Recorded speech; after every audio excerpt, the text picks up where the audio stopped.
Hello students, आज हम लोग एक नया टॉपिक स्टार्ट कर रहे हैं दैट इज अकाउंटिंग प्रिंसिपल्स। और अकाउंटिंग प्रिंसिपल्स को भी हम फर्दर दो पार्ट्स में बांट सकते हैं that is accounting concepts and accounting conventions. सबसे पहले हम ये समझते हैं कि अकाउंटिंग प्रिंसिपल्स बेसिकली है क्या। तो अकाउंटिंग प्रिंसिपल को हमने एक बहुत सिंपल सी लैंग्वेज में डिफाइन करा है। Accounting principles are basically broad guidelines on which accounting theory and practice are founded। मतलब एक तरीके से अकाउंटिंग जो प्रिंसिपल्स है वो हमें कुछ गाइडलाइंस देते हैं जिनके ऊपर अकाउंटिंग की पूरी थ्योरी, अकाउंटिंग के प्रैक्टिसेस पूरी तरह उनके ऊपर डिपेंडेंट है। तो इस तरह से अकाउंटिंग प्रिंसिपल्स को हम कह सकते हैं कि these are the guidelines on which accounting are totally based. अब बात करते हैं अकाउंटिंग प्रिंसिपल्स के, जो हमने दो पार्ट्स करे हैं। First one is accounting concepts, the second one is accounting conventions. पहले हम समझते हैं कि अकाउंटिंग कॉन्सेप्ट्स है क्या चीज।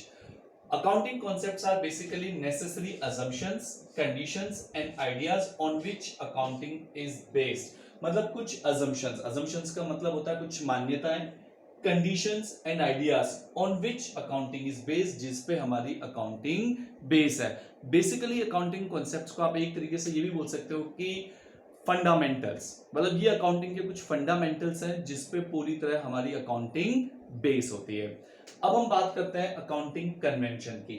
Accounting conventions are basically customs और ट्रेडिशंस। कस्टम्स और ट्रेडिशंस का मतलब हो गया कुछ हमारी पुरानी परंपराएं वगैरह ऐसी है जो आज भी चल रही है और फाइनेंशियल स्टेटमेंट्स बनाने में उन जो हमारी पुरानी परंपराएं हैं उनको हम आज भी यूज कर रहे हैं। तो कस्टम्स और traditions as a guide to preparation of accounting statements, मतलब वो कस्टम्स और ट्रेडिशंस जो अकाउंटिंग स्टेटमेंट बनाने में एक गाइड का रोल प्ले करती हैं, उन्हें हम बोलते हैं अकाउंटिंग कन्वेंशंस। एक बार दोबारा समझ लीजिए, अकाउंटिंग कॉन्सेप्ट्स हमारे बेसिक्स हैं, हमारे फंडामेंटल्स हैं जिसपे पूरी हमारी accounting theory and practice based है। अकाउंटिंग कन्वेंशंस बेसिकली हमारे कुछ ट्रेडिशंस हैं, कस्टम्स हैं जो एज ए गाइड के रूप में इस्तेमाल की जाती है to prepare the financial statements. अब हम अगर बात करें अकाउंटिंग कॉन्सेप्ट्स की लिस्ट बनाएं तो हम 10 तरह के अकाउंटिंग कॉन्सेप्ट्स बेसिकली हम लोग कह सकते हैं कि 10 तरह के अकाउंटिंग कॉन्सेप्ट्स होते हैं और 4 तरह के हमारे अकाउंटिंग कन्वेंशंस होते हैं। इनको हम डिटेल से डिस्कस करते हैं। जो फर्स्ट नंबर पे हमारा अकाउंटिंग कॉन्सेप्ट है वो है separate entity concept. Separate entity concept ये कहता है कि business and proprietor these are two different person, मतलब बिजनेस का मालिक और बिजनेस ये दो अलग अलग व्यक्ति हैं, इन दोनों को एक डील नहीं करना चाहिए। और जो ट्रांजैक्शंस हम बुक्स में रिकॉर्ड करते हैं ये मानते हुए रिकॉर्ड करते हैं कि हम बिजनेस है, मतलब बिजनेस पॉइंट ऑफ व्यू से ट्रांजैक्शंस रिकॉर्ड किए जाते हैं, ना कि प्रोप्राइटर के पॉइंट ऑफ व्यू से। इसको एक छोटे से एग्जांपल से मैं आपको समझाता हूं। When we start the business, इस क्वेश्चन में लिखा होता है started business with cash 5 lakh rupees, मतलब प्रोप्राइटर ने 5 लाख रुपए दिया और उससे व्यापार चालू किया। अगर अपन इस एंट्री को सोचते हैं तो हम एंट्री पास करते हैं इस केस में cash account debit to capital. अब ये सोचिए cash account debit to capital, ये एंट्री आप सभी ने पढ़ी होगी। तो अब आप ये बताइए, जब बिजनेस में ये जो 5 लाख रुपए से बिजनेस स्टार्ट किया है तो पैसा आ रहा है जा रहा है, तो हमने बिजनेस के एंगल से बात करी है कि बिजनेस के पास पैसा आ रहा है, इसलिए हमने कैश को डेबिट करा है। अगर अपन प्रोप्राइटर के एंगल से सोचें तो बिजनेस के पास से कैश जा रहा है तो हमें पता है debit what comes in, credit what goes out. उस केस में हमें कैश को क्या करना चाहिए था, क्रेडिट करना चाहिए था, लेकिन हमने हमारे जो एंट्री करी है वो बिजनेस के पॉइंट ऑफ व्यू से करी है, क्योंकि बिजनेस के पास कैश आ रहा है और देने वाला कौन है इस कैश को, प्रोप्राइटर। तो एंट्री हो गई cash account debit to proprietor. Proprietor की जगह हम लोग लगाते हैं कैपिटल या ड्रॉइंग्स, इसलिए एंट्री बन गई हमारी cash account debit to capital. तो आपने देखा इस एंट्री को पास करने में हमने इस कॉन्सेप्ट का इस्तेमाल करा, that is called separate entity concept. दोबारा समझ लीजिए, सेपरेट एंटिटी कॉन्सेप्ट का मतलब है कि बिजनेस और बिजनेसमैन दो अलग अलग पर्सन है। बुक्स में जो ट्रांजैक्शंस रिकॉर्ड होते हैं वो बिजनेस के पॉइंट ऑफ व्यू से रिकॉर्ड होता है, ना कि बिजनेसमैन के पॉइंट ऑफ व्यू से। Second concept that is called dual aspect concept. Dual aspect concept ये कहता है हर ट्रांजैक्शन, कोई भी ट्रांजैक्शन हो बिजनेस का, दैट इफेक्ट्स टू अकाउंट्स, वो कम से कम दो खातों को प्रभावित करता है। और हम जानते हैं एक अकाउंट हमारा डेबिट होता है, एक अकाउंट क्रेडिट होता है। कुछ भी उठा लीजिए, फॉर एग्जांपल गुड्स बेचा तो हम एंट्री पास करते हैं cash account debit to sales. मान लेते हैं बिल्डिंग खरीदी तो हम एंट्री पास करते हैं building account debit to cash. मतलब हर ट्रांजेक्शन के अंदर दो खाते इफेक्ट होते हैं, that is called dual aspect concept. और ड्यूअल एस्पेक्ट कॉन्सेप्ट को अगर अपन वैसे भी समझें तो हम ये भी जानते हैं कि जो हमारे असेट्स और एक्सपेंसेस हैं वो हमेशा डेबिट होता है। असेट्स और expenses are always debited and liabilities and incomes are always credited. तो मैंने आपको बोला हर ट्रांजेक्शन्स में दो खाते होते हैं, दो अकाउंट होते हैं, एक डेबिट होता है, एक क्रेडिट होता है। और क्या डेबिट होता है? असेट्स और एक्सपेंसेस डेबिट होता है, लायबिलिटीज और इनकम क्रेडिट होती है। तो एक तरीके से ये हमारी अकाउंटिंग इक्वेशन भी बन गई कि assets plus expenses equals to liability plus income. हम अगर इसको बात करें तो ये एक्सपेंसेस इधर जाके अगर इधर शिफ्ट कर देते हैं तो ये हो जाएगा इनकम माइनस एक्सपेंसेस। तो हम इसको इस तरह से भी बोल सकते हैं, assets equals to liability plus income minus expenses. और इनकम माइनस एक्सपेंसेस का अगर आप नेट रिजल्ट निकालेंगे तो वो निकल के आएगा हमारा नेट प्रॉफिट। अब जो हमारी लायबिलिटीज होती हैं, लायबिलिटीज को हम दो पार्ट में बांट सकते हैं। एक तो होती है हमारी इंटरनल लायबिलिटी जिसको हम कैपिटल के नाम से जानते हैं, और एक हमारी होती है एक्सटर्नल लायबिलिटी। तो हमारी इक्वेशन बन गई assets equals to capital plus external liability plus net profit, and net profit is always part of the capital.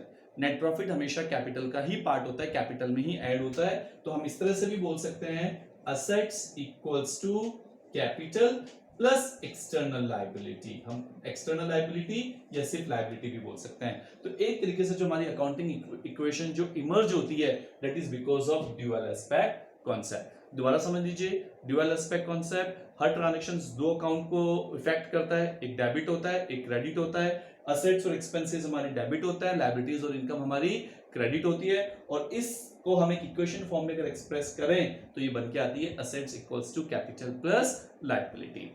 अब हम बात करते हैं थर्ड कॉन्सेप्ट की, going concern concept. Going concern concept हमें ये बताता है कि जो बिजनेस की लाइफ है वो इनडेफिनेट है। हम ये मान के चलते हैं कि बिजनेस एक नियर फ्यूचर में खत्म होने वाला नहीं है। हम कुछ भी बड़े काम करते हैं, हम कोई बिल्डिंग खरीदते हैं, फर्नीचर खरीदते हैं, ये सोच के परचेज करते हैं बिजनेस में कि ये एक लॉन्गर पीरियड के लिए हमारे साथ, हमारे बिजनेस के साथ रहने वाला है। तो इस कॉन्सेप्ट के हिसाब से ही पॉसिबल हम लोग अपनी एसेट्स के ऊपर क्या चार्ज कर पाते हैं, डेप्रिसिएशन। फॉर एग्जांपल हमने 1 लाख रुपए की बिल्डिंग खरीदी, अगर हम ये अज्यूम कर लें कि जो हमने बिल्डिंग खरीदी है वो जो हम जिस बिजनेस के लिए हम बिल्डिंग खरीद रहे हैं वो 1 साल में बंद हो जाएगा, तो उस पूरे के पूरे 1 लाख की बिल्डिंग को हमें P&L अकाउंट में खर्चे के रूप में चार्ज करना पड़ेगा। पर हम ऐसा नहीं करते हैं।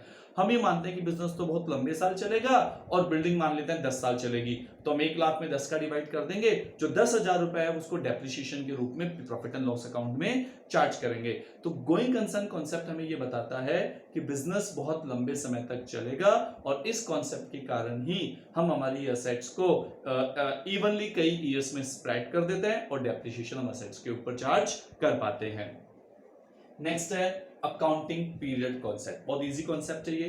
अकाउंटिंग पीरियड कॉन्सेप्ट ये बताता है कि जो बिजनेस का जो अकाउंटिंग है वो एक फिक्स पीरियड के लिए रिकॉर्डेड होता है, और जनरली जो हमारा अकाउंटिंग पीरियड होता है वो 1 साल के लिए होता है। अब यानी कि हम जो जितने भी ट्रांजैक्शंस रिकॉर्ड कर रहे हैं उसका मेन मोटो होता है, ये निकालना होता है कि हमने 1 साल में कितना प्रॉफिट कमाया और हमें कितना लॉस हुआ, और एक पर्टिकुलर डेट को ईयर एंड पे हमारी फाइनेंशियल पोजीशन क्या है। तो यानी कि जो नॉर्मल अकाउंटिंग होती है वो 1 ईयर के लिए होती है, that is because of this concept accounting period concept. अगर हम मान लेते हैं 1 साल की जगह इसको 10 साल या 20 साल की अकाउंटिंग करें तो बिजनेस का पर्पस जो मेन मोटो है प्रॉफिट लॉस का पता करना वो ढंग से नहीं हो पाएगा। इसलिए अकाउंटिंग पीरियड नॉर्मली 1 साल के लिए ही रखी जाती है। नेक्स्ट आ रहा है हमारे पास money, number 5th concept, money measurement concept. Money measurement concept ये कहता है हमें सिर्फ उन ट्रांजैक्शंस को बुक्स में रिकॉर्ड करना चाहिए जिनको हम मनी में मेजर कर सकते हैं। अगर हम उसको मनी में मेजर नहीं कर सकते तो हम उसको बुक्स में रिकॉर्ड नहीं करेंगे। जैसे हमने फर्नीचर खरीदा, बिल्डिंग खरीदी, गुड्स खरीदी। अब गुड्स मान लेते हैं क्वेश्चन में लिखा हुआ है कि हमने 100 बैग्स ऑफ राइस परचेज करे, तो 100 बैग्स ऑफ राइस की कुछ तो वैल्यू है, सपोज 50,000 वैल्यू है, तो हम जब एंट्री करेंगे purchase account debit to cash तो 100 बैग्स नहीं लिखेंगे, हम उसकी वैल्यू लिखेंगे। ऐसे बिल्डिंग फर्नीचर की जब एंट्री करेंगे तो उनकी क्वांटिटी नहीं लिखेंगे, उनकी वैल्यू लिखेंगे। तो उन्हीं ट्रांजेक्शंस को बुक्स में रिकॉर्ड करते हैं जिनको हम मनी में मेजर कर सकते हैं। ऐसे कई ट्रांजेक्शंस होते हैं जिनको हम मनी में मेजर नहीं कर सकते। फॉर एग्जांपल, हमारे यहाँ बहुत सिंसियर और ऑनेस्ट एम्प्लॉय काम कर रहा है, बहुत ईमानदार और बहुत सिंसियर एम्प्लॉयज काम कर रहे हैं और उनसे हमारे बिजनेस को बहुत बेनिफिट भी हो रहा है, बट इस टाइप की चीज को हम बुक्स में रिकॉर्ड नहीं कर सकते क्योंकि इसे हम मनी में कन्वर्ट नहीं कर सकते। तो आई थिंक हमें उन्हीं ट्रांजेक्शंस को बुक्स में रिकॉर्ड करना चाहिए जिनको हम मनी में मेजर कर सकते हैं। नेक्स्ट आ रहा है कॉस्ट कॉन्सेप्ट। नंबर 6 कॉन्सेप्ट है हमारा कॉस्ट कॉन्सेप्ट। कॉस्ट कॉन्सेप्ट हमें ये बताता है कि हमें अपनी असेट्स को जब हम बैलेंस शीट बनाते हैं तो जो भी हो सकती है, furniture, building, whatever, plant and machinery, हमें उनको उनकी हिस्टोरिकल कॉस्ट पे दिखाना चाहिए, ना कि उनकी मार्केट वैल्यू पे। फॉर एग्जांपल, हमने एक फर्नीचर परचेज करा 1 लाख रुपए का और उस फर्नीचर की मार्केट वैल्यू होगी, मान लेते हैं 1,20,000, पर जब हम बैलेंस शीट बनाएंगे तो फर्नीचर को 1 लाख रुपए पे दिखाएंगे, ना कि 1,20,000 पे। यानी कि हमें अपनी एसेट्स को हिस्टोरिकल कॉस्ट पे दिखाना होता है, उनकी मार्केट वैल्यू पे हम नहीं दिखा सकते। नेक्स्ट आ रहा है हमारे पास number 7 matching concept. Matching concept हमें ये बताता है कि हमें इनकम और एक्सपेंसेस को मैच करके दिखाना होता है। अगर हमने किसी पर्टिकुलर फाइनेंशियल ईयर में किसी इनकम को रिकॉर्ड कर लिया है तो उससे रिलेटेड जो एक्सपेंसेस है उसे भी हमें साथ के साथ रिकॉर्ड करना पड़ेगा। दोबारा सुन लीजिए, किसी इनकम को हमने रिकॉर्ड कर लिया है तो उसके जो करस्पॉन्डिंग एक्सपेंसेस है उसे भी हमें उसी फाइनेंशियल ईयर में रिकॉर्ड करना पड़ेगा। इसको हम बोलते हैं मैचिंग कॉन्सेप्ट। फॉर एग्जांपल, हमने मान लेते हैं परचेज करा कोई सामान और परचेज करा हमने 10,000 क्वांटिटी और ये हमने परचेज करा है 10 रुपए के हिसाब से, 10 रुपीज की रेट से हमने परचेज करा है, लेकिन हमने इसमें से सेल करा है सिर्फ 6,000 क्वांटिटी और ये हमने सेल करा है, मान लेते हैं एट द रेट 50। खरीदा 10,000 है और बेचा हमने 6,000 है। अगर इस चीज में हमें प्रॉफिट निकालने की बात आए कि बताए हमें कितना प्रॉफिट हुआ, तो ध्यान रखना, जब हम सेल 6,000 क्वांटिटी की ले रहे हैं तो जब इसका प्रॉफिट निकालेंगे तो जब कॉस्ट माइनस करेंगे वो 6,000 की करेंगे। यानी कि 6,000 क्वांटिटी सेल करी है तो 6,000 क्वांटिटी की जो कॉस्ट है वो 10 रुपए, यानी कि वो है 60 और 6,000 इंटू 50 करते हैं तो वो होता है 90। तो 90 माइनस 60 हमारा प्रॉफिट निकल के आया 30,000। तो आप एक चीज समझिए, हमने खरीदी 10,000 थी बट बेची कितनी है 6,000। हम जब खर्चा माइनस करेंगे तो सिर्फ 6,000 यूनिट की कॉस्ट ही माइनस करेंगे, जिसे हम कॉस्ट ऑफ गुड्स सोल्ड के नाम से भी जानते हैं। That is called matching concept. अब हम आते हैं नेक्स्ट कॉन्सेप्ट है रियलाइजेशन कॉन्सेप्ट। रियलाइजेशन कॉन्सेप्ट हमें ये बताता है कि हमें अपने जो ट्रांजेक्शन्स हैं, वो जो भी हमारी इनकम्स है, जो हमारी रेवेन्यू है, हमें उस समय रिकॉर्ड करना चाहिए जब हमने गुड्स या सर्विसेज डिलीवर कर दी है। ऐसा भी हो सकता है कि ऑर्डर हमें किसी अलग तारीख को मिला हो माल सप्लाई करने का और गुड्स डिलीवर किसी अलग डेट को हुई हो, पैसा किसी अलग डेट को आ रहा हो। तो 3 अलग अलग डेट्स हो गए हमारे पास, ऑर्डर अलग डेट को मिला, गुड्स अलग डेट को सप्लाई करी, पैसा किसी अलग डेट को आया। लेकिन हमें जो बुक्स में एंट्री करनी है वो उस दिन करनी है जिस दिन हमने गुड्स या सर्विस डिलीवर कर दिया है। तो रियलाइजेशन कॉन्सेप्ट या इसे रेवेन्यू रिकॉग्निशन कॉन्सेप्ट के नाम से भी जाना जाता है, जो हमें ये बताता है income must be recognised when goods and services have been delivered, जब गुड्स और सर्विसेज हमने डिलीवर कर दी है। नेक्स्ट आ रहा है एक्रूअल कॉन्सेप्ट। एक्रूअल कॉन्सेप्ट हमें ये बताता है कि हमें अपनी बुक्स में जो ट्रांजैक्शंस रिकॉर्ड करने हैं वो एक्रूअल बेसिस पे करना है। एक्रूअल बेसिस का मतलब है ड्यू बेसिस पे करना है। अब ड्यू बेसिस का मतलब ये हो गया, जैसे मान लेते हैं हमें अपने स्टाफ को 10,000 रुपए पर मंथ के हिसाब से सैलरी देनी थी, तो 10,000 पर मंथ इंटू 12 करेंगे तो साल भर की सैलरी निकल के आती है 1,20,000।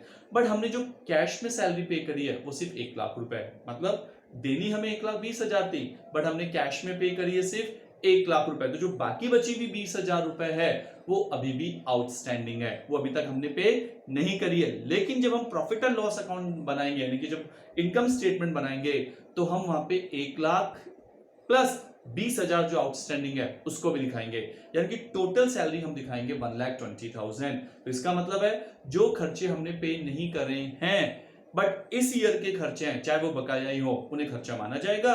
इसी तरह जो इनकम इस ईयर की है, चाहे कैश में हमें पूरी तरह नहीं मिली हो, अगर बकाया भी है तो वो उस इनकम स्टेटमेंट की इनकम मानी जाएगी। That is called accrual concept. अब हम आते हैं, लास्ट कॉन्सेप्ट है verifiable objective concept. Verifiable objective concept हमें ये बताता है कि जो भी ट्रांजैक्शंस हम बुक्स में रिकॉर्ड कर रहे हैं, हमारे पास उसको रिकॉर्ड करने के पीछे कोई सबूत होना चाहिए, कोई वेरीफाइबल डॉक्यूमेंट होना चाहिए। अगर हम परचेज की एंट्री कर रहे हैं तो हमारे पास परचेज के बिल होने चाहिए।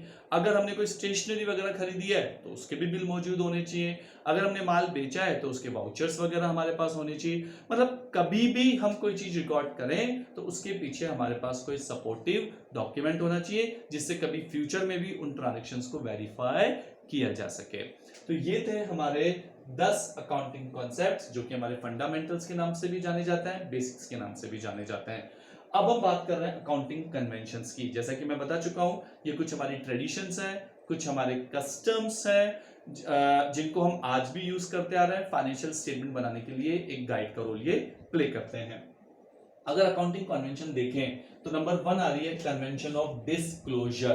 कन्वेंशन ऑफ डिस्क्लोजर का मतलब है हमें अपने फाइनेंशियल स्टेटमेंट पब्लिक के सामने डिस्क्लोज कर देनी चाहिए, मतलब एक तरीके से रिवील कर देनी चाहिए, उनको छुपाना नहीं चाहिए। और आपने देखा भी होगा जो बड़े जितने भी हमारे कॉर्पोरेट सेक्टर्स हैं, इनके फाइनेंशियल स्टेटमेंट ये लोग अपनी वेबसाइट पे डिस्क्लोज करते हैं। आप किसी भी कंपनी का फाइनेंशियल स्टेटमेंट इंटरनेट से आप सर्च मार के चेक कर सकते हैं। क्यों? क्योंकि वो जो फाइनेंशियल स्टेटमेंट होते हैं उसमें कई लोगों का इंटरेस्ट होता है। बहुत पार्टीज ऐसी जो उसमें इंटरेस्ट रखते हैं, debtors, creditors, even loan providers, government, क्योंकि गवर्नमेंट को टैक्स लेना है। तो इट मींस हर बिजनेसमैन को अपने फाइनेंशियल स्टेटमेंट कोई छुपाने नहीं चाहिए, उनको रिवील कर देना चाहिए, डिस्क्लोज कर देना चाहिए, जिससे जो इंटरेस्टेड पार्टीज हैं वो उससे फायदा उठा सके।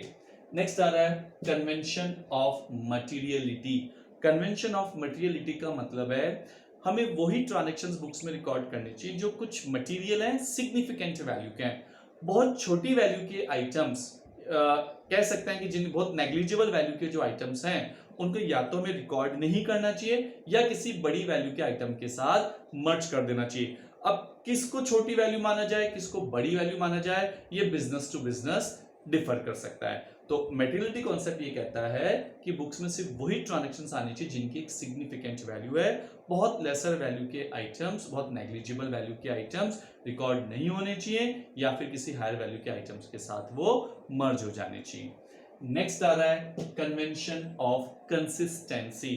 कन्वेंशन ऑफ कंसिस्टेंसी का मतलब है कि जो भी हम पॉलिसीज वगैरह बनाए, रूल्स एंड रेगुलेशंस बनाए, उनमें कंसिस्टेंसी होनी चाहिए। ऐसा नहीं है कि आज हमने कोई पॉलिसी बनाई, 2 दिन बाद उस पॉलिसी को हमने चेंज कर दिया। जैसे हमने सोचा कि हम स्ट्रेट लाइन मेथड से डेप्रिसिएशन चार्ज करेंगे, 2 साल बाद हमने उसको चेंज कर दिया कि नहीं WDV मेथड से चार्ज करेंगे, तो इट्स अगेंस्ट द कॉन्सेप्ट, ये कॉन्सेप्ट के अगेंस्ट में माना जाएगा। तो एक बार हम कोई पॉलिसी बना लेते हैं, कोई रूल्स एंड रेगुलेशंस बना लेते हैं, उसमें हमें बार बार चेंज, फ्रिक्वेंटली चेंज नहीं करना चाहिए। That is explained by this convention of consistency. और हम जानते हैं कि कंसिस्टेंसी का अपने आप में बहुत इंपॉर्टेंट रोल है। Next and last convention, convention of conservatism. Convention of conservatism का मतलब है कि जितने भी हमारे जो एंटीसिपेटेड लॉसेज हैं या जो फ्यूचर लॉसेज हैं उनके लिए हमें प्रोविजन बना लेना चाहिए और बुक्स में रिकॉर्ड कर लेना चाहिए। बट जो हमारी एंटीसिपेटेड इनकम्स है हमें उनको बुक्स में रिकॉर्ड नहीं करना चाहिए जब तक वो इनकम एक्चुअली में रियलाइज्ड नहीं हो जाए। तो कितना डिफरेंस है, एंटीसिपेटेड लॉसेस को हम रिकॉर्ड करेंगे उनके लिए प्रोविजन बना के, बट जो एंटीसिपेटेड इनकम्स है हम उनको बुक्स में बिल्कुल भी रिकॉर्ड नहीं करेंगे। इस कन्वेंशन का एग्जांपल है हमारे पास provision for bad debts. Provision for bad debts क्या है, फ्यूचर में बैड डेब्ट्स हो सकता है, उसके लिए हम एडवांस में क्या बना लेते हैं, प्रोविजन बना लेते हैं। बट फ्यूचर में कोई इनकम मिलेगी उसको कभी भी बुक्स में रिकॉर्ड नहीं किया जाता। एक एग्जांपल और दे सकता हूं मैं आपको, क्लोजिंग स्टॉक। क्लोजिंग स्टॉक की जो वैल्यू जब हम दिखाते हैं बुक्स में, तो कॉस्ट प्राइस और मार्केट प्राइस दोनों में से जो लोअर वैल्यू होती है, जो लेसर वैल्यू होती है, उस पे हम क्लोजिंग स्टॉक को दिखाते हैं, ना कि हायर वैल्यू पे। यानी कि देखा जाए तो हम इस ट्रेडिशन को फॉलो कर रहे हैं कि हमें बढ़ा चढ़ा के इनकम पेश नहीं करनी है, हमें अपनी इनकम को हमेशा लोअर साइड पे रखना है। ज्यादा बढ़ा चढ़ा के इनकम पेश करने में हमेशा नुकसान ही होता है। जैसे एक नॉर्मल लाइफ की बात करें तो एक आम आदमी जो एक सैलरी क्लास पर्सन है या बिजनेसमैन है, वो हमेशा अपने खर्चे के लिए, फ्यूचर खर्चे के लिए कुछ अपनी कमाई का पैसा सेव करके चलता है, बचा के चलता है कि फ्यूचर में एक्सपेंसेस आएगा तो उनको मीट आउट कर सके। ऐसे ही हम बैड डेब्ट्स के लिए प्रोविजन बनाते हैं या और खर्चों के लिए प्रोविजंस बनाते हैं। तो that is our convention of conservatism. तो आपने देखा स्टूडेंट्स, इस क्लास के अंदर सबसे पहले हमने अकाउंटिंग प्रिंसिपल को समझा, फिर उसके जो दोनों पार्ट है कॉन्सेप्ट्स और कन्वेंशन, उनको डिफाइन किया, और 10 अकाउंटिंग कॉन्सेप्ट्स और 4 हमारी जो अकाउंटिंग कन्वेंशंस है उनको डिस्कस करा। आई होप ये लेक्चर आपको पसंद आया होगा। Thank you very much.